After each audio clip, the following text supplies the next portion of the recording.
부분표에 의해서 뒤에서 이제 또 기술적인 부분들을 많이 해주시고 계시고요. 그다음에 오늘 앞서서도 또 국내 동향, 국외 동향을 좀 많이 다뤄주셨습니다. 그래서 중복되는 좀 내용이 좀 있어서 저는 이제 정책적인 부분에서 과연 우리나라가 앞으로 어떤 정책과 제도가 어떻게 나아갈 것인가에 대한 중점적인 내용으로 설명드리도록 하겠습니다. 제가 발표드릴 목차는 이제 글로벌 불속의 냉매 동향, 앞서 말씀하신 내용들에서 조금 빠진 부분이 있으면 좀 보완하는 형태로 말씀드리겠고요.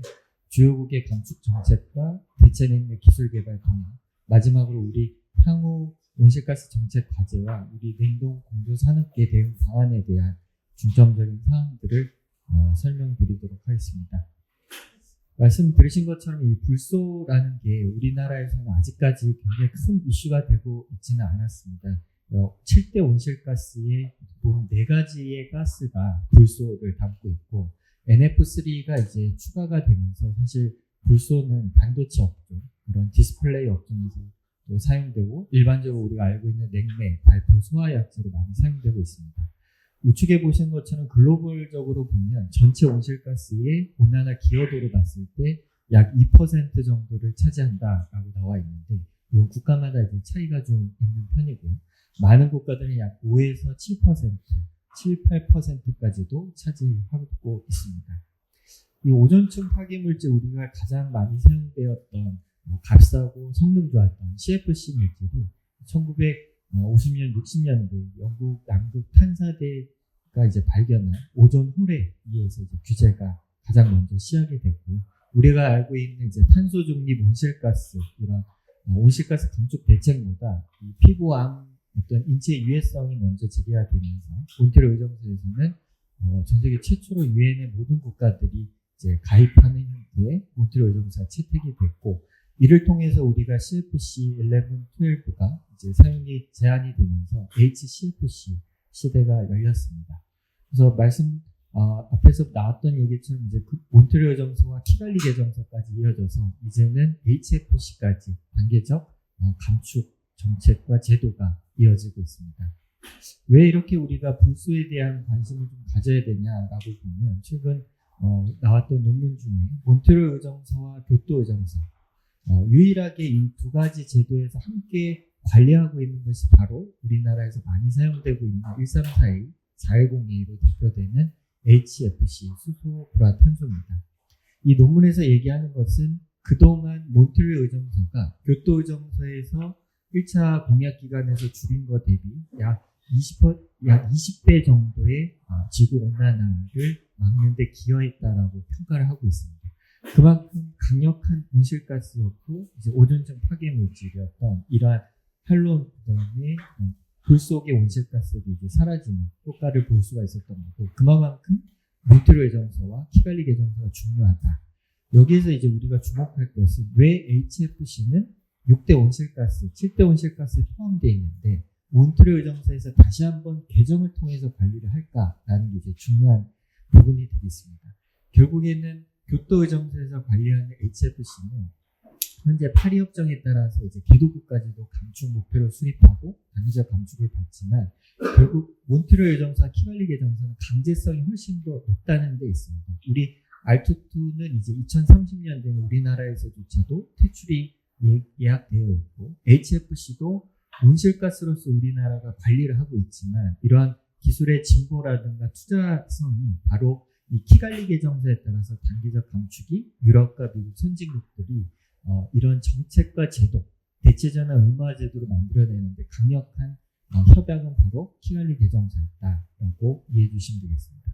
그렇다면 우리나라는 냉매가 얼마나 사용되냐? 사실은 구체적인 통계조차도 없는 게 우리나라의 현실이었습니다. 2020년도 한국정밀화학산업진흥회에서 우리 키갈리 개정서를 이행하기 위한 오존층법에서 특정물질 2종으로 분류되는 HFC를 관리하기 위해서 20년도부터 22년도까지 3개년도 평균이 우리나라의 이제 기준값이 됩니다.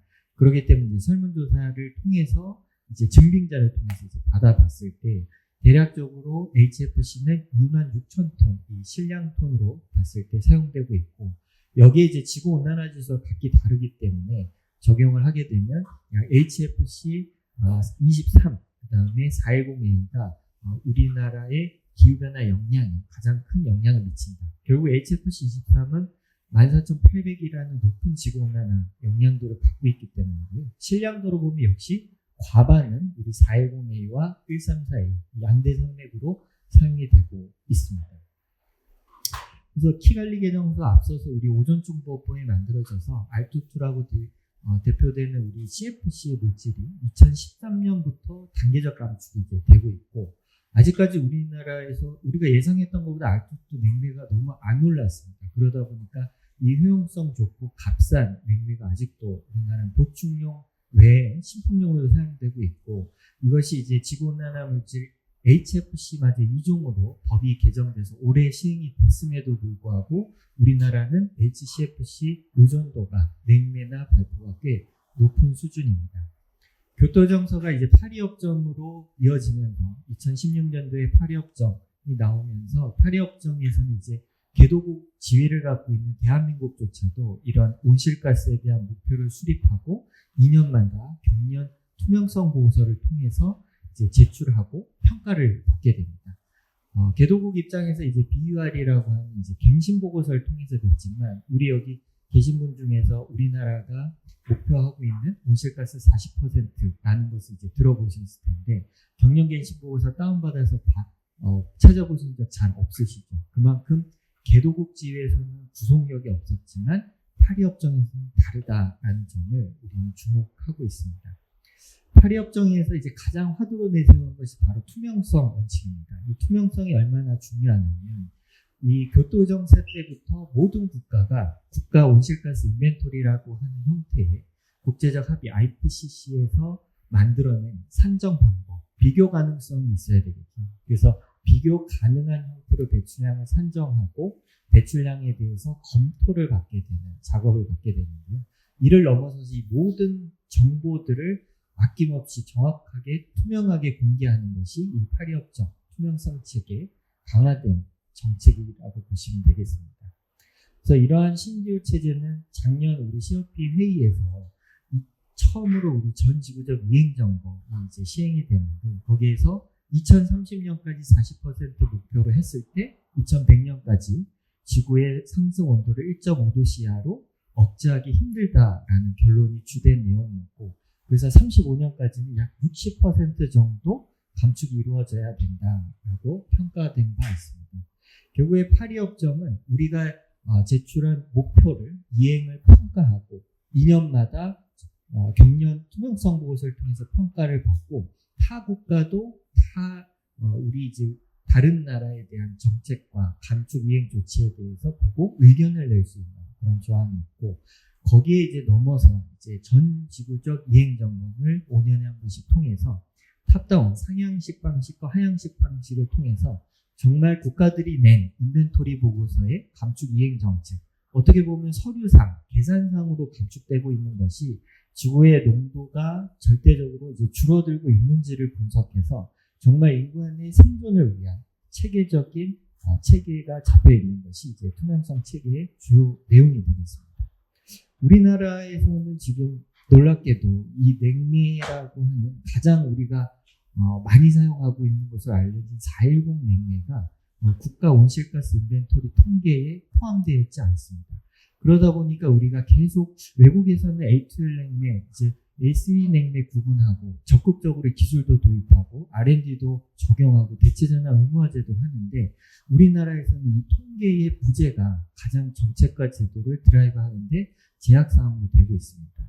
예를 들면 이제 우리 국가 인벤토리는 이러한 냉장, 냉방 분야에 이런 상향식 방식으로 계산이 되는데, 티어2 방식을 채택하고 있는 모든 선진국들은 예를 들면 제조 설치, 우리 가전 그 제품을 만드는 냉동공조 설비 회사들에서 우리가 420 냉매를 주입할 때 아무리 배관으로 하더라도 일부 0.01%라도 누기가 있다면 제조 설계 단계에서 하고, 그 다음에 이것을 설치하면 냉매 관리 시스템에 따라 20RP 이상은 관리가 되지만, 우리 가정용 에어컨 사용하다가 이제 그 냉동 능력이 떨어지게 되면 또 보충하는, 결국엔 자연누기라는 형태를 있을 수 있는데요. 이 사용할 때는 그럼 몇 프로가 노출되는지, 그 다음 우리 폐가전 처리 조침 또는 자동차 폐기 지침에 따라서 이제 폐기 단계에서의 또 배출량을 또 산정하게 됩니다. 결국 해수량이 중요하겠죠.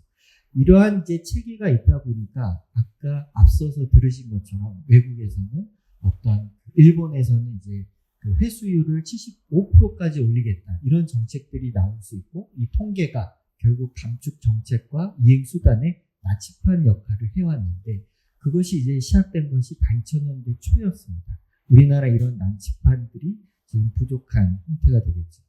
그래서 보신 것처럼 이런 냉장, 냉방에 대해서 세분화돼서 어떤 국가에서는 거의 한 20, 30개의 하위 용도로 구분해서 우리가 스크류타워인지 압축기 방식, 그 다음에 고압부터 저압까지 다양한 냉매에 따라 유형에 따라서 이게 자연적으로 누기되는 형태가 굉장히 다를 수가 있어서 보신 바와 같이 사용 단계, 제조 단계, 폐기 단계를 하위 용도로 분류하고 배출 개수를 산정해서 가장 정확한 통계를 산정하는 방식이 국가에 사용되고 있습니다. CFC, HCFC 이후로 이런 HFC가 사용되면서 온실가스다 보니까 이제는 우리 폐가전 작품에 있는 단열재를 폐기할 때 이러한 형태로 하게 되면 지금 발포제도 우리 케머스에서 말씀하신 것처럼 앞서서 HFC, HCFC가 강력한 온실가스를 발포제로 사용하고 있거든요. 이것도 결국에 전량 폐기할 때 소각하거나 하는 방식을 통해서 대기 중으로 날아가면 모두 다 전량 배출돼서 지구온난화에 기여가 되는 그런 형태가 되겠습니다. 그래서 모든 국가들은 사실 이 HFC 18종에 대해서 하위 용도별, 그래서 2006년도 IPCC 지침에서는 6개 하위 용도를 했다가 2019년 개정서에서는 약 20개 이상 분류한 국가들의 사례를 소개하면서 더 하위 용도로 분류할 것을 권고하고 있습니다. 이만큼 통계가 중요하면서 통계가 나오니까 우리가 단계적 감축, 기술의 성능에 따라서 언제까지 도입 가능한지에 대한 대처전환 단계적 로드맵이 나옵니다. 국가별로 인벤토리를 분석하게 되면 모든 국가는 파리협정, 교토정서에 따라 1990년도부터 산정해서 최근 연도까지 보고를 하고 있습니다. 독일과 미국, 물질로 보면 상당히 이제 비중의 차이가 있다는 것을 느껴지실 겁니다. 인류는 우리 410에 이제 반 들어가 있는 물질로서 대표가 되고 결국 1342, 410이 큰 비중을 차지하고 있다는 것을 볼 수가 있고요. 소비량과 다르게 배출량이라는 것은 우리가 냉매 같은 경우는 티어 1 산정 방법을 보면 냉매에 우리가 100이라는 최초의 이제 제조를 해서 장치에다가 실외기 100kg를 주입했다면 이것이 15년 동안 잔존량에서 15%씩 서서히 노출된다라는 이제 식을 가지고 있습니다. 앞서 보여드린 배출 개수도 같은 개념인데 거기에 이제 수명을 적용하게 되는 거죠. 결국 소비량이 가파르게 오르면 배출량은 서서히 오르다가 소비량을 꺾더라도 배출량은 계속 올라가는 형태. 시차가 존재하는 형태가 있어서 항상 소비량과 배출량 두 가지 관점에서 바라보고 있고 결국 실질적인 대기에 기후변화에 영향을 미치는 것은 배출량이기 때문에 이 배출량의 공식에 따라서 나온 것을 우리는 관리하고 목표로 삼고 있습니다. 독일의 이제 냉장 냉방 부분에서 보면 6개 하위 용도로 지금 일반적으로 분류를 하고 있는데 국가마다 또는 산업의 역량에 따라 콜드체인, 참치 냉동고, 우리 대형 콜드체인이라든가 우리 항만에서 냉동창고에 들어가는 4042와 같은 GWP 4000에 달하는 그런 냉매를 많이 사용하는 국가들은 또 상업용 냉동기의 배출 비중은 또 높고요. 그래서 대략적으로 비슷하지만 추이도 다르고 감축 기술, 감축 대체 냉매의 기술 개발 수준에 따라서도 양상이 다른 모습을 또 보이고 있습니다. 결국에는 이러한 형태들이 지금 대체 냉매로 소개되고 있었던 물론 HFC 물질이지만 이 녹색으로 보이는 HFC 32라는 물질이 이제 점차 증가되는 모습을 보이고 있고 이마저도 이제는 대체 물질이지만 이제 중간 대체 물질이죠. 키갈리에서 규제되는 물질이기 때문에 우리가 계속 혼합 냉매를 통해서 GWP 150이나 나중엔 완전한 가연성 냉매 활용 방안, 그 다음에 이제 약가연성 냉매에 대한 보다 넓은 확대 적용 방안이 연구되고 있습니다. 근데 가끔 이제 자료를 보시거나 말씀 많이 듣다 보면 이 지구온난화 지수가 이 두 가지가 혼용되는 거, 여기에서는 1300이라 했는데 여기서는 1430 이런 기준들이 좀 다릅니다. 현재 우리나라의 환경부 온실가스 센터에서 다운받으신 인벤토리 보고서를 보면 거기에는 1995년도에 IPCC에서 평가보고서 2차에서 발간한 지구온난화 지수를 쓰고 있고, 방금 말씀드린 몬트리올 정서, 키갈리 개정서, 산업부의 오존층 보호법에 따른 환산할 때는 또 2014년도에 나왔던 IPCC 보고서, 4차 보고서를 또 2007년도에 나왔던 걸 쓰고 있고요. 올해 이제 우리가 파리 협정에 따라서 강제적으로 이제 2006 IPCC 국가 배출량 산정 가이드라인을 따르게 되어 있습니다. 올해 이제 이런 산정 방법이 바뀌어서 이제 국가 온실가스 인벤토리가 연말에 공표가 될 거고, 거기에는 다시 이제 5차 평가 보고서를 적용하게 됩니다. 이것이 파리 협약에 따른 지침에 의한 것이다라고 이해해 주시면 되겠습니다. 호남 냉매는 이러한 냉매들이 갖고 있는 지구온난화 지수를 우리 공비혼합비의 비율에 따라서 산술평균으로 계산을 합니다.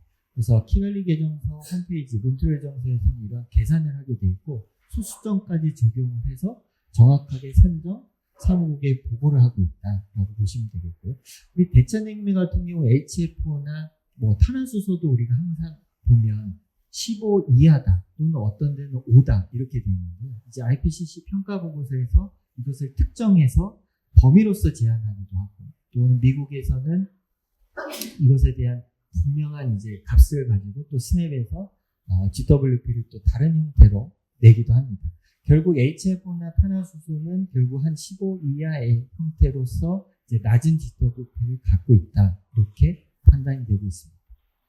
결국 이제 전지구적 이행정은 결국 우리가 계산에 의해서 냉매를 대체하고 배출량을 산정했을 때 이 양이 결국엔 정말로 우리나라 인간의 생존을 위협하는 기후변화에 얼마만큼 정확하게 산정되는가를, 지금까지는 상향식 방식이었지만 이제는 이제 하향식 방식으로 우리나라에서도 이 관측소가 있고, HFC라는 물질이 대기 중에 포집이 되면 즉시 가스크레마토라는 이제 기기 분석을 통해서 이 농도를 분석하고, 현재 최신의 기술은 이제 지역별로도 할당을 할 수 있도록 되어 있습니다.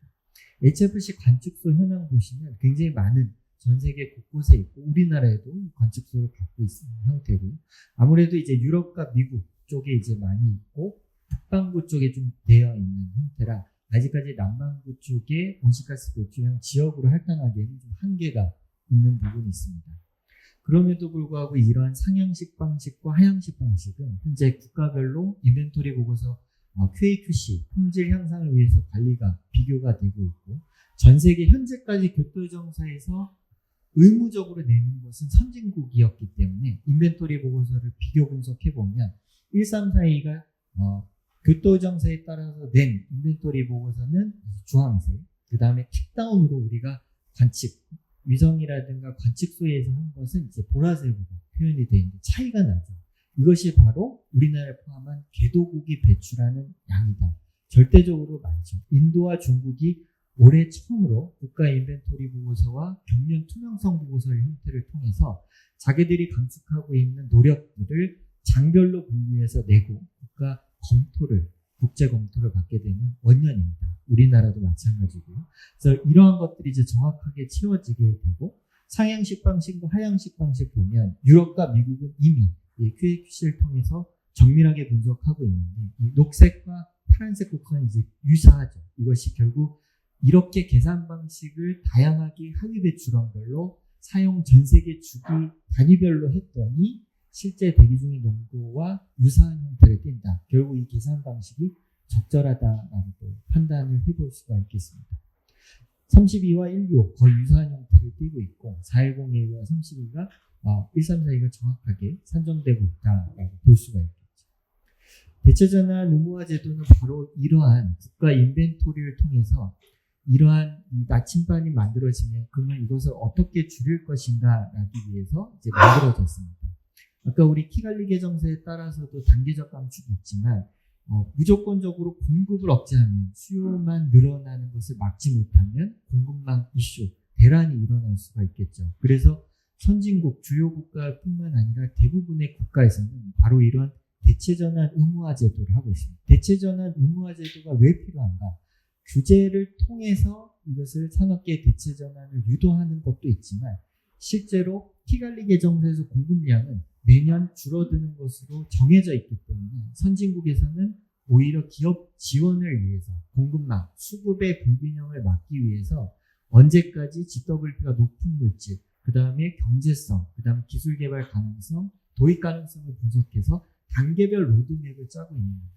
이것이 우리 국가의 대한민국으로 봤을 때 우리 기업과 산업에게 피해를 주는 것이 아니고 하나의 장기적인 기술 발전 로드맵, 가이드를 줘야 되는 형태가 되고 이를 통해서 이제 사회적 합의, 또 민관 협력 체계를 통해서 다 만들어진 제도다.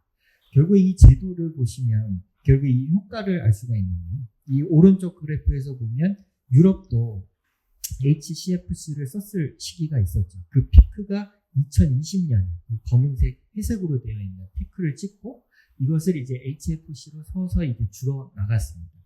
이 파란색은 소비량 곡선이고요. 빨간색이 이제 배출량입니다. 이 파란색과 소비량과 배출량의 차이는 바로 냉매를 올해 100kg를 수입해서 사용했다라고 하면 이제 소비량이 100이 되지만 설치를 했다 그러면 여기에서는 15%만 나가기 때문에 소비량은 100, 배출량은 15가 되는 거고요. 내년도 배출량은 나머지 잔존량 85%에 다시 15%가 가산입니다. 그래서 소비량과 배출량 항상 시차가 있는데 우리가 요새 매스컴에서 늘 나오는 탄소 중립, 온실가스 감축 목표는 바로 소비량 규제가 아닌 배출량입니다. 그래서 유럽에서는 탄소 중립을 일찍이 선언을 하고 이 빨간색 곡선이 바로 탄소 중립을 향해서 나아갈 수 있도록 관리하는 제도를 만들게 된 거고 전 세계에서 가장 빠른 2006년도에 F가스법을 만들게 됐는데 이마저도 줄이는 게 쉽지 않다라고 해서 배출량을 더 곡선을 빨리 전환을 시키기 위해서 지금 보신 바가 파란색이 2010년부터 20년까지 약 60%를 줄였죠. 그만큼 엄청난 소비량을 급감시키면서 대체 전환을 촉진했고 그 결과 빨간색이 이제 전환기를 맞아서 줄어들고 있습니다. 그럼에도 이 유럽은 이런 형태가 가고 있지만 일본 같은 경우 보시면 일본도 프레온 배출 억제법을 통해서 2010년도부터 이 법을 만들고 논의해서 15년도에는 이제 대체전환 의무화 목표관리 제도를 시행했다라고 앞서서 들으셨겠지만 소비량은 파란색 곡선으로 줄어들고 있습니다. 그럼에도 빨간색 곡선은 계속 우상향하고 있는 거죠. 그럼 우리가 UNFCC에 내는 이 파리협정 경련 투명성 보고서 NDC라고 하는 이 감축 목표는 바로 빨간색을 꺾어야 되는 데 있습니다. 그러다 보니까 일본에서는 계속 이것을 어떻게 하면 더 줄일까? 민간이 함께 산업계의 협회와 우리 기업들이 모여서 거의 5년간에 걸쳐서 대체전환 의무화 제도를 만들게 됐고요. 이러한 것이 이제 처음에는 7개 대상으로 시작됐지만 매년 평가를 통해서 현재는 20개 제품 이상으로 확대 적용이 되고 있는 상태입니다. 그래서 경제산업성에서 이걸 관리하면서 환경성과 부처 합동으로서 관리를 하면서 이행점검과 추가적으로 기술이 개발된 것에 대한 목표치를 150 이하로 낮춰서 또 관리하는 품목들이 생기고 있습니다. 그래서 이 경제산업성에서는 이러한 평가 결과를 제시하면서 대부분의 이제 기업들, 대상이 되는 기업들의 실적들도 공개하고 있습니다. 이를 통해서 기업들은 이 410A 냉동 가정용 에어컨에서 32 비중을 점점 높이는 형태가 되고 있는 거고요. 우리나라도 당연히 LG 삼성은 해외 브랜드는 32, 이제 우리 6033가 개정이 됐기 때문에 우리나라에서도 이제 32 에어컨이 이제 보급이 될 수 있습니다. 일본 같은 경우는 이러한 배출량을 줄이기 위해서 키갈리 개정서에서 정한 계단식 감축보다 훨씬 더 빠른 형태로 매년 점검을 통해서 더 빨리 도입을 시키자라는 평가가 이루어지고 있고 이것은 대체전환 의무화 제도만 해서는 안 된다라는 평가를 했고 그래서 이미 깔려있는 HFC 134A와 410은 최대한 노출을 억제하자. 다만 누출도 억제하지만 남아있는 잔존량은 유지보수할 때 다 빼낼 때 회수해서 정제하고 재생해서 다시 재판매한다라는 형태까지 났습니다. 모 매스컴의 기사에 따르면 우리나라의 그 냉동기의 회수량이 10%도 안 된다라고 나와 있는데 일본은 현재 41%고 75%까지 올라갑니다. 결국에 지금 가동 중인 냉동기와 공조 설비에 있어서 410A와 134A는 대기에 누출되지 않는 이상 배출량으로 산정이 되지 않습니다.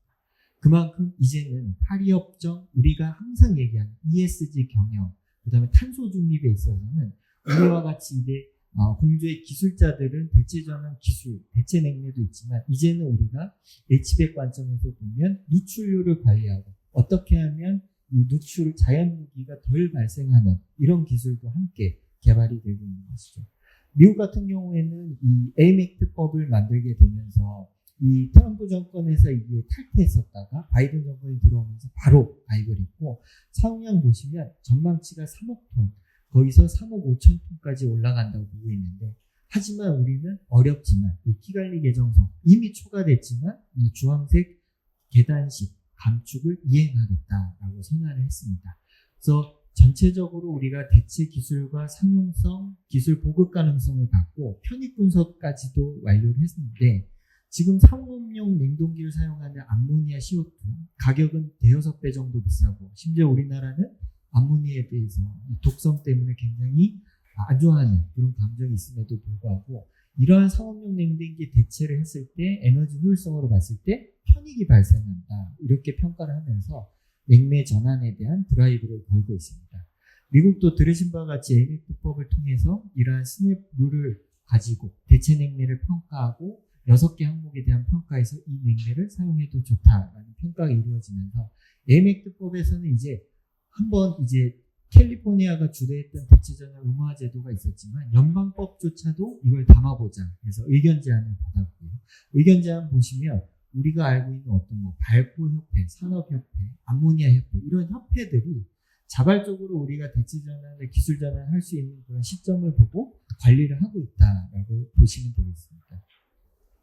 그래서 미국에서도 이러한 이제 냉매 회수에 대한 부분도 이제 관리를 강화하고 있고요. 이제는 대체 냉매를 개발하고 보급하는 것도 중요하지만 전환과 회수와 재생이 필요하다. F가스법은 앞서서 많이 보신 것처럼 계속적으로 강화가 되고 있고 대체전환 의무화 제도도 기술 개발 수준에 맞춰서 점차 강화돼서 이제는 2030년까지 우리 SF6와 같은 이런 절연 계획에 사용되는 내용들까지 2,500으로 해서 기술이 어려울 것 같았던 초저온용 냉각 장치까지도 이제는 그 이하로서 관리될 수 있도록 법과 제도가 강화되었습니다. F가스법에서도 역시 이런 회수와 재생을 강조하고 있고 4. 라이프 프로그램이라고 하는 이제 순환 경제를 실현하기 위한 제도에서 이 F가스에 대해서도 검토하고 북유럽 중심으로 기술 개발을 하고 재생을 해서 재사용을 통해서 신품 냉매에 대한 수요를 전환하고 줄여 나가고 있습니다. 대체 냉매 기술은 사실 다 앞서 훨씬 잘 아시는 우리 박사님들께서 다 설명을 했기 때문에 시간 관계상 이것을 넘어가도록 하겠습니다.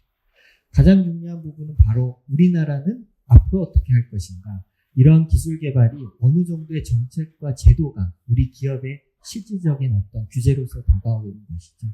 그래서 미국에서 이런 편익 분석을 통해서 탄소 중립에서 가장 중요한 수단으로 인식하고 있고 미국에서도 이런 감축 편익이 발생한다라고 해서 드라이브를 걸고 있죠. 우리나라도 이러한 이제 비용 평가를 하기 시작했고 감축 모형들을 개발하고 연구하고 있습니다. 앞서 말씀드린 것처럼 이러한 기술들이 우리나라는 어쩔 수 없이 이제 410A가 국가 인벤토리로 편입되게 되는데 그것이 바로 파리협정 투명성 체계 지침에 따라서 우리나라가 현재 채택하고 있는 방법이 1996 방법이었는데 이것이 2006으로 강제로 전환이 돼서 올해 연말에 최초로 이런 410A를 포함한 HFC 18종이 실제 배출량으로서 통계가 잡힌다. 그러면서 올해는 2035 NDC를 산정하는 원년이 되고 내년 2월까지는 우리가 유엔에 제출해야 된다. 잘 아시겠지만 2035 NDC가 우리 산업계에 미치는 영향이 크고 이 냉매 분야에서 제대로 된 통계를 가지고 2035 NDC가 결정이 되면 미국과 일본, 유럽에서 논의되었던 의무화 제도, 그 다음에 여러 가지 규제 개선들이 만들어질 수밖에 없다. 심지어 HFC 같은 경우는 우리가 2차에서 5차 지구온난화 지수를 바꾸는 것이 규정화되면서 이 134A는 동일하지만 나머지들 41일 제외하고는 어쩔 수 없이 배출량이 또 증가되는 그런 형태를 보일 수밖에 없는 형태입니다. 결국에 바로 이 표에서 보는 것처럼 아직 현재 우리나라의 통계는 2종에 불과했고 그것도 잠재 배출량, 즉 소비량으로 얘기했습니다. 근데 이것이 실제 배출량으로 바뀌는 것이 올해 이 통계가 나오면 양도 훨씬 늘어나겠죠. 당연히 과반 이상 늘어날 수밖에 없는 형태가 될 텐데 이것이 소비량이 아닌 이제 15년에 걸쳐서 서서히 배출량이 증가가 된다라는 게 무서운 거죠. 우리는 2035년까지 지금 18년도 대비 정점 7억 2천만 톤을 찍고 우리가 코로나 때 잠깐 이제 주춤했던 거에 이어서 현재 2023년 잔재 배출량까지 계속 줄어들고 있습니다. 6억 5천만 톤까지 잘하고 있는데 느닷없이 냉매 410이 들어오게 된다면 15년 동안 배출되니까 우리는 아무리 노력하더라도 이미 2035년까지 올라가는 형태를 보일 수밖에 없다. 결국 양도 양이지만 과연 이 증가되는 곡선, 앞서 우리 그림에서 보신 것처럼 유럽 연합에서 왜 이만큼 소비량을 강하게 줄였는지, 대체전환 의무화 제도를 왜 2006년부터 실시할 수밖에 없었는지가 바로 올해 우리나라가 당면한 과제가 되겠습니다. 정권이 바뀌면서 우리 윤석열 대통령께서 이 산업에 대한 부분의 이행 어려움을 알고 이 14.5%에서 11.4%로 이 산업 부분에 대한 감축 목표를 일부 이행 조정을 했던 사례가 있었습니다. 이런 것들이 이제 올해는 냉매 분야가 이렇게 감축 목표가 수립이 될 수밖에 없고 그렇게 됐을 때 NDC에 따른 감축 수단이 나오겠죠. 이 감축 수단이 바로 지금까지 우리가 들어왔던 대체전환 의무화, 현재 가지고 있는 대기환경 보전에 따른 냉매 관리 제도가 그냥 벌칙 범칙 없이 그냥 노출이 되는 것을 잘 입력만 하면 되는 것이 아니고 캘리포니아 유럽처럼 자연적으로 회수되거나 노출되는 것을 억제하는 그런 목표치가 생길 수도 있겠다라고 이제 우리가 판단하게 되죠. 결국 이런 수단과 경로가 올해 이것이 만들어져서 NDC에 반영이 될 수 있다. 결국에 이제 감축 비용 추정하고 그렇다면 어떤 지원이 필요한가? 규제가 있다면 지원이 있어야 되겠죠. 일본 같은 경우는 암모니아 CO2 냉동고에서 경제산업청에서 연간 250억, 300억을 투입해서 지금 상업용 냉동기, 편의점에 있는 우리 콜드체인에 있는 부분에 있어서 자연냉무로 전환을 지원하고 있습니다. 이러한 규제 완화, 514구라든가 60335가 빠르게 또 우리나라에 부합화될 수 있고 개선이 돼서 A2L 냉매가 적절하게 조금 더 안전성을 가지면서 보편적으로 사용될 수 있는 이런 제도들이 나오게 되겠죠. 결국 우리 산업계, 우리 학회에서는 어떤 방향으로 연구가 지속돼야 되냐. 결국 이 정책과 제도가 우리 산업계에 미치는 영향이 우리 기술개발과 학계가 고민해야 될 부분이고 이런 정책이 나오는 올해 원년에는 우리 AMA 특법에서 협단체와 학회들이 노력을 했듯이 정말 우리 기술 수준이 어디까지 와 있는지 455나 513 또 기술 격차는 어디까지 와 있는지를 보고 우리 스스로가 어떤 단계적 감축 목표를 수립하고 그것이 배출량의 전환점 이 꺾이는 곡선이 언제 오는지에 따라서 민간이 협동해서 이런 대천 전환 방안과 수단, 지원 방안, 그다음 제도 개선 방안들이 적절하게 만들어져야 합니다. 이제 ESG 공시 기준이 발표됐고 우리나라 아직 의무화되지 않았지만 사실상 지속 가능성 보고서를 통해서 이제 냉매가 국가 인벤토리 통계로 들어오면 이제 일부 대기업에서만 ESG 보고서에서 냉매를 다루고 있고 배출권 거래제에서는 이 냉매 부분이 아예 선택적 정보로 해서 배출권 거래제하는 대부분의 기업들이 정보조차도 내지 않고 있습니다. 배출권조차도 관리가 안 되니까 우리나라의 HFC 23이라는 소화약제가 지금 우리나라 1위 소화약제로서 잘 사용되고 있는 거죠. 이제는 정가정 평가, EU 시밤이라든가 ESG 차원에서 기업들이 몰랐지만 배출권 거래제에서도 이제 냉매가 부각이 되고 내년에는 이제 불소가 가장 핵심적인 이슈로 자리 잡는 원년이 될 수밖에 없는 상황입니다. 왜냐하면 우리나라는 불속의 온실가스가 우리 국가 온실가스 배출량의 굉장히 큰 부분을 차지할 것이고 NDC 이행을 막을 수밖에 없는 이러한 어떤 역행할 수 있는 인자로서 작용할 수밖에 없기 때문에 올해 우리가 준비하고 정책 제도가 마련되는 내년에 이러한 기술적 개발 상황과 제도적 개선 등을 우리 기업들과 협회와 학회가 함께 이걸 대응을 해서 합리적인 방안과 실질적인 또 파리어 대학을 이행할 수 있는 현실적인 대안이 만들어져야 된다고 이해해 주시면 되겠습니다. 시간이 좀 초과돼서 이상으로 제 발표를 마치고 질문 있으시면 질문 받고 대답 드리겠습니다.